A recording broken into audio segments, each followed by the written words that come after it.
Hi there, welcome again sa ating YouTube channel, Ju Honget, o sa ating podcast at sa ating episode na ito guys, kasi viral na viral ngayon yung isang babae na napaka-misteryoso guys, mga Cubs.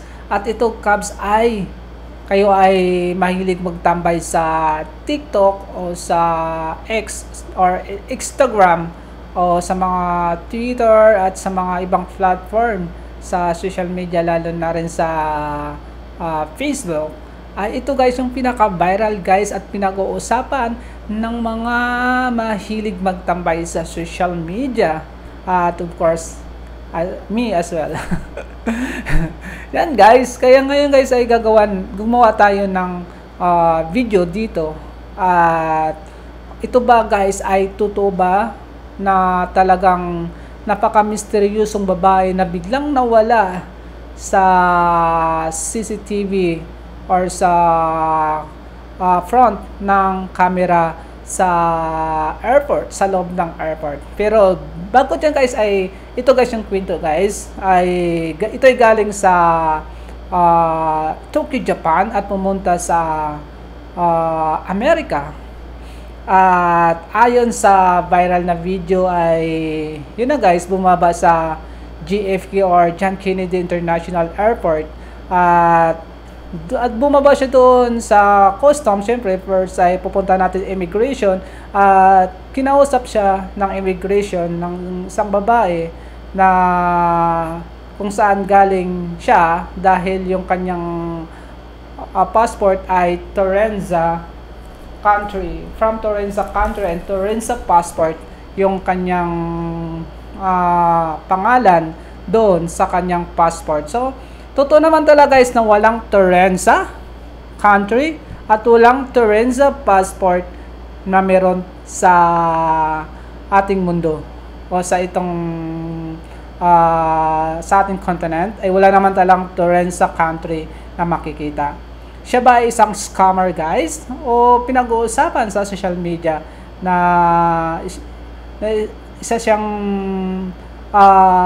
nilalang sa hindi rin na makikita natin ng dimension ng ating mundo?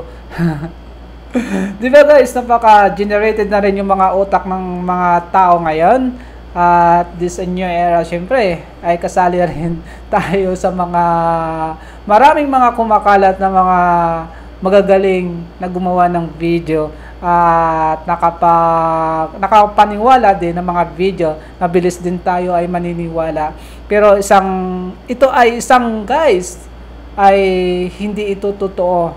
Yung viral na pinanood nyo, isang misinformation can spread the age of AI guys, and AI generated misinformation spreading on social media. This is a fake news, isang ginawa lang guys na para mabilis yung views. Di ba guys? Ang galing guys, ang galing ng AI ngayon, napakabilis. Kaya dapat ay okay lang guys, kasi social media, syempre karamihan ay libangan ng lahat. Siyempre, yung iba ay akala nila talagang totoo. Kaya minsan ay kailangan din natin mag-research kung totoo talaga yung itong information. Ito guys yung statement ng JFK or John Kennedy International Airport guys. Basahin natin guys. Sabi dito, no statement corroborating such an incident has been released by JFK authorities, U.S. Customs and Border Protection, or any credible news outlet. No official report and no passenger record further highlights that the video may have been conjured by someone hoping to receive a quick payout online. Yan guys, walang katotohanan guys. Kaya the video ay isang AI generated. Yan guys. Kaya napagaling yung mga AI guys. AI. Kaya daig pa nila yung mga human intelligence. Kaya thank you so much guys.